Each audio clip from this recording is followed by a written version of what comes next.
வணக்கம். அறநிலையத்துறை அமைச்சர் ரமேஷ் அவர்களே, பழனி தண்டாயுதபாணி கோயில் 100 கோடி நில ஊழல் அது தொடர்பா யாராவது அமைச்சரை தொடர்பு படுத்தி பேசுனீங்கன்னா உங்க மேல வழக்கு பாயும் அப்படின்னு ரொம்ப வீரமான துணியில மிரட்டல் கொடுத்திருக்கீங்களே. ஏன் ரமேஷ், உங்களுக்கு நான் கேக்குறேன், இந்த 100 கோடி மதிப்புள்ள ஒரு சொத்தை வெறும் 2 கோடிக்கு ஒரு பட்டப்பகல் கொள்ள மாதிரி ஜூலை 6ஆம் தேதி பத்திரப்பதிவு செஞ்சாங்களே, அன்னைக்கு எங்க போனீங்க? அன்னைக்கு உங்க வீரம் எங்க போச்சு? அதை போய் தடுத்திருக்கலாமே. அப்படி இல்லைன்னா ஜூலை 2ஆம் தேதி அந்த ஜேசி மாரிமுத்து இந்த நிலத்தை யாரும் பதிவு பண்ண கூடாது அப்படின்னு அவர் ஒரு லெட்டர் கொடுத்திருக்கிறாரு. அவரை ஜூலை 9ஆம் தேதி சென்னைக்கு ப்ரமோஷன் கொடுத்து மாத்தி இருக்கீங்களே, அன்னைக்கு போய் வீரத்தை காமிச்சு தடுத்து நிறுத்தி இருக்க வேண்டியதானே? அதாவது 100 கோடி கோவில் சொத்தை வெறும் 2 கோடிக்கு பண்றப்பெல்லாம் அமைதியா கமுக்கமா அங்க என்ன நடந்துச்சுன்னே தெரியாம இன்னைக்கு இது பத்தி பேசுனா வழக்கு பாயும் அப்படின்னு சொல்றீங்களே. நீங்க சொல்றது எப்படி இருக்கு தெரியுமா? அதாவது ஒரு வீட்டுல திருடு நடந்து அந்த திருடனை பிடிக்க ஓடும் போது திருடன் திருடன் திருடன் அப்படின்னு கத்துனா யாரெல்லாம் திருடன் கத்துனாங்களோ அவங்க மேல எல்லாம் கேச போடு அப்படின்னு சொன்னா எப்படி இருக்கும்? முட்டாள்தனமா இருக்குமோ? அப்படி இருக்கு நீங்க சொல்றது. சரியா? உங்களுக்கு ஒரு விஷயம் ஒன்று சொல்றேன். அதாவது அமைச்சரா இருக்கீங்கல்ல, அதாவது இந்திய அரசியலமைப்பு சட்டத்துல மினிஸ்டீரியல் ரெஸ்பான்சிபிலிட்டி அப்படின்ற ஒரு விஷயம் இருக்கு. அது என்னன்றது உங்களுக்கு சொல்றேன். ஏன்னா உங்க அண்ணன் விஜய்க்கு அது தெரியாது. மினிஸ்டீரியல் ரெஸ்பான்சிபிலிட்டினா என்ன அப்படின்னா, 1957 வாக்குல நேரு பிரதமரா இருக்கும்போது அன்றைய நிதியமைச்சரா இருந்தவர் டிடி கிருஷ்ணமாச்சாரி அப்படிங்கிறார்.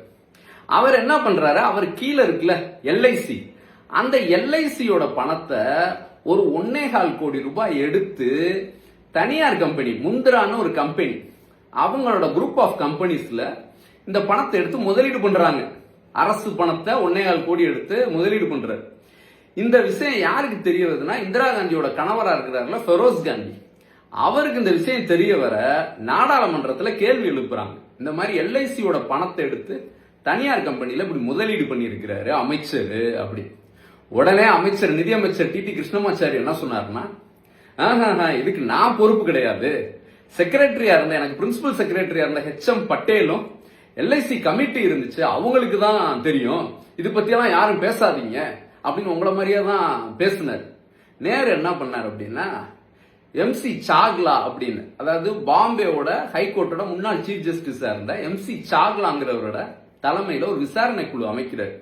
விசாரணை குழு அமைச்சு அது விசாரிச்சப்ப என்ன தெரிய வருதுன்னா, இந்த முந்திரா கம்பெனிக்காரன் இருக்கான்ல, அவன் டிடி கிருஷ்ணமாச்சாரி எல்லாத்தையும் பார்த்து, நான் 1 லட்சம் ரூபாய் தேசிய காங்கிரஸ்க்கு நிதியா கொடுக்கிறேன், உத்தரப்பிரதேஷ் காங்கிரஸ் கமிட்டிக்கு ஒரு 1.5 லட்சம் ரூபாய் நிதியா கொடுக்கிறேன், நீங்க வேணா அரசு பணத்தை எடுத்து என்னுடைய கம்பெனில முதலீடு பண்ணுங்க, லாபம் தான் நம்ம பிரிச்சுக்கலாம் அப்படின்னு அவன் பேசிடு இந்த திட்டம்லாம் போட்டு ஃப்ராட் பண்ணியிருக்காங்க. இது தெரிய வந்தவன மாத்தி மாத்தி செக்ரட்டரி ராஜினாமா பண்றதா அமைச்சர் ராஜினாமா பண்றதான்னு இப்படி கேள்வி வந்தவன, மினிஸ்டீரியல் ரெஸ்பான்சிபிலிட்டின்றதுதான் முக்கியம். எந்த முடிவா இருந்தாலும் அமைச்சருக்கு தான் அதுல முக்கிய பங்கு இருக்கு, அவர் தான் பொறுப்பு, அதனால அவர் தான் ராஜினாமா பண்ணணும் அப்படின்னு செஞ்சாங்க. சரியா? இதுதான் மினிஸ்டீரியல் ரெஸ்பான்சிபிலிட்டி. இப்ப அங்க நடந்தது மாதிரியே இந்த 100 கோடி சொத்தை 2 கோடி கொடுத்தது இல்ல. ஏன் இப்போ உங்களுக்கோ இல்ல உங்க தலைமைக்கோ உங்க கட்சிக்கோ யாராவது இந்த மாதிரி பேரம் பேசி அதன் மூலமா பாத்தீங்கன்னா அந்த சொத்தை அவங்க பேர்ல பதிஞ்சு இப்படி ஒரு ஊழல் நடந்திருக்க கூடாது? நடக்கும்ல. அப்ப அதை விசாரிச்சு நீதிமன்றம் தான் அதை முடிவு பண்ணணும். அதுக்கு முன்னாடியே நீங்க ஜம்ப் பண்றீங்க. அப்ப இந்த அளவுக்கு அதிகாரத்தை காட்டுறீங்களே நீங்க, அப்ப இந்த ஊழல்ல நேர்மை வெளியில வர்றதுக்கு நீங்க விடுவீங்களா? அதிகார துஷ்பிரயோகம் பண்ண மாட்டீங்களா?